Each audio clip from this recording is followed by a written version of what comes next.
అన్నామలై చెప్పుకొచ్చాడు. తమిళనాడులో స్టాలిన్ చెప్తున్నదంతా పచ్చి అబద్ధం, అతనంతా నాటకాలు అన్నటువంటి. ఇప్పుడు తాజాగా తమిళనాడు మద్యం కుంభకోణానికి సంబంధించి ప్రాంతీయ పార్టీ దీని మీద పార్థసారథి పొట్టూరు గారికి సంబంధించిన ఒక కథనం చూద్దాం. ద్రావిడ దేశం నాటకం. ప్రాంతీయ పార్టీల అవసరం మన దేశానికి ఉందా? అవినీతి అక్రమార్జన లేనంత వరకు ప్రాంతీయ పార్టీ అయినా జాతీయ పార్టీ అయినా పెద్దగా భేదం ఏమీ ఉండదు. అవినీతి అక్రమార్జన అనేది ఇప్పుడు జాతీయ పార్టీ అనే భేదం లేకుండా ఒక సంప్రదాయమై కూర్చుంది. అంచేత అది ఏ పార్టీ అన్నది ప్రధానంగా తన అవినీతి బయటపడినప్పుడల్లా ప్రాంతీయ పార్టీ జాతీయ పార్టీ అనేది తేడా లేకుండా దేశ సమగ్రతను దెబ్బతీసే విధంగా రాజకీయం చేస్తున్నాయి. కాంగ్రెస్ జాతీయ పార్టీనే, కానీ దేశ రక్షణ విషయంలో లెక్కలేనని దిద్దలేనని తప్పులు చేసింది. సిపిఎంలు కాంగ్రెస్ పెంచి పోషించిన సంగతి మనకు తెలుసు. సోవియట్ రష్యా, చైనా మానసపుత్రికలు సిపిఎం పార్టీలు. సోవియట్ యూనియన్ విచ్ఛిన్నం గురించి అడిగితే పెట్టుబడిదారీ సామ్రాజ్యవాద అమెరికా కుట్రంటాయి, కానీ తమ సిద్ధాంతంలో లోపాలు ఉన్నాయని ఒప్పుకో. అదే పెట్టుబడిదారీ సామ్రాజ్యవాద దేశాలు చైనాలో పెట్టుబడి పెట్టడానికి తప్పుపట్టవు.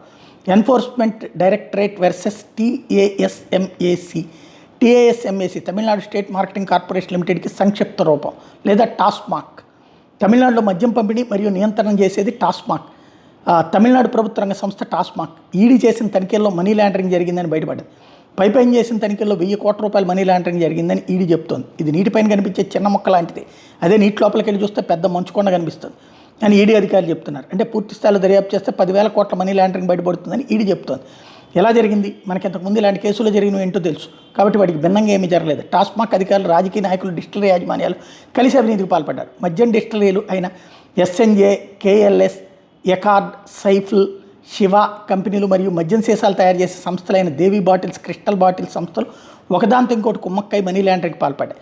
మద్యం డిస్టిలరీస్ మరియు మద్యం సీసాలు తయారు చేసే సంస్థలు తమకు వచ్చిన ఆర్డర్లను ఎక్కువగా చూపించి వాటికి తగ్గ ఖర్చులు కూడా ఎక్కువైనట్టు రికార్డులు తారుమారు చేశాయి. తనిఖీల్లో తయారైన మద్యం మరియు సీసాలు తక్కువగా ఉన్నాయి.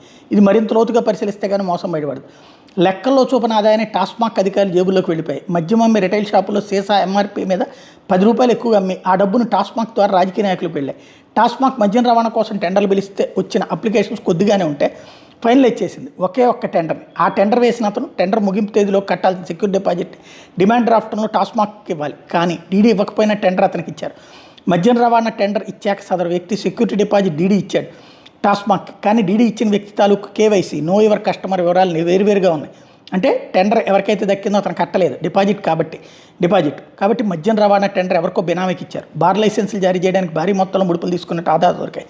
మద్యం రవాణా టెండర్ ఇచ్చినందుకు కూడా భారీ మొత్తంలో ముడుపులు ఇచ్చినట్టు టాస్మాక్ ఆఫీసుల ఆధారాలు దొరికాయి. ఎస్ఎన్జీ డిస్టిలరీ మార్కెటింగ్ ఖర్చుల నిమిత్తం అంటూ 20 కోట్లు డీఎంకే పార్లమెంట్ సభ్యుడికి చెందిన సంస్థకి చెల్లింపు చేసినట్టు ఆధారాలు దొరికాయి. మొదటి రికార్డులో 20 కోట్లు చెల్లించినట్టు రాసి తర్వాత దాన్ని కొట్టేసినట్టు ఆధారాలు దొరికాయి. బార్ లైసెన్స్లు ఇవ్వడానికి నిబంధనలు పక్కన పెట్టి లంచాలు తీసుకొచ్చి ఇచ్చినట్టు ఆధారాలు దొరికాయి. బార్ లైసెన్స్ ఇచ్చిన వారికి జీఎస్టీ, పాన్ నెంబర్స్ లేవు, కనీసం కేవైసీ వివరాలు కూడా లేవు, కానీ బార్ పెట్టుకోవడానికి లైసెన్స్ ఇచ్చేశారు. డిస్టిలరీలకు భారీగా ఆర్డర్లు ఇచ్చినందుకు టాస్మాక్ అధికారులకి భారీగా ముడుపులు ఇచ్చినట్టు ఆధారాలు దొరికాయి. టాస్మాక్ ఏటా 100 కోట్లు అదనంగా చెల్లిస్తూ వస్తుంది మద్యం రవాణా సంస్థకి. చెల్లింపులు రవాణా సంస్థకి అదనంగా చేసిన అవి తిరిగి టాస్మాక్ అధికారులకు వెళ్ళాయి. సో తమిళనాడు మద్యం రిటైల్ షాపులు ప్రభుత్వమే నిర్వహిస్తుంది. మద్యం షాపుకి పేరు ఉండదు, కేవలం టాస్మాక్ వైన్స్ అనే ఉంటుంది. వాటిని పనిచేయడానికి ఉద్యోగులను టాస్మాక్ నియమిస్తుంది. ఉద్యోగుల బదిలీ ప్రమోషన్స్ పేరుతో లంచాలు ముడతాయి టాస్మాక్. అందులో కొంత రాజకీయ నాయకులకు వెళ్తాయి. తమిళ భాషను అడ్డం పెట్టుకుని ఆడుతూ నాటకం కేవలం ఈడీ మద్యం కుంభకోణం విచారణ ప్రజల దృష్టి నుండి పక్కదోవ పట్టించడానికి. కేజ్రీవాల్కి పట్టిన గతే స్టాలిన్కి పడుతుంది. ద్రవిడోద్యమ రాక్షసుల చెర నుండి తమిళ ప్రజలకు విముక్తి కలగడానికి రంగం సిద్ధమైంది. ఈడీ ప్రాథమిక విచారణ కోసం మొత్తం 24 ప్రదేశాల్లో తనిఖీలు చేసింది. బోగస్ కంపెనీల వివరాలు బయటపడ్డాయి. పూర్తిగా విచారణ జరిగే సంచలన విషయాలు వెలుగులోకి వస్తాయి. ఢిల్లీ లిక్కర్ స్కామ్ విచారణ చేసిన ఈడీ అధికారులకు అనుభవం వచ్చింది కాబట్టి టాస్మాక్ కుంభకోణంని విచ్ఛేదించడం పెద్ద విషయం కాదు. ఎందుకంటే మరీ నిర్లక్ష్యంగా టాస్మాక్ ప్రధాన కార్యాలయంలోనే డాక్యుమెంట్, డిజిటల్ సాక్ష్యాలు దొరికాయి. ఏదైనా రాజకీయ బేరసారాలు జరిగితే తప్ప ఈ సంస్థ నుండి డీఎంకే బయటపడలేదు. అఫ్కోర్స్ అన్నామలై ఉన్నాడు అక్కడ. ఏఐడీఎంకే నుండి బీజేపీలోకి ఎవరిని ఆహ్వానం పలికినా నేను రాజకీయాల నుండి తప్పుకుంటానని స్ట్రాంగ్ వార్నింగ్ ఇచ్చాడు గతంలోనే. కాబట్టి బీజేపీ అధిష్టానం డీఎంకే విషయంలో తాత్సారం చేయదని అనుకుందాం. పాత సామాను బయటికి పంపించాలని రాజాసింగ్ గారు అన్న మాటకి విలువ ఉంది. అలాంటి పాత సామాను తమిళనాడు బీజేపీలో లేవు. థ్యాంక్స్ అన్నామలై గారికి.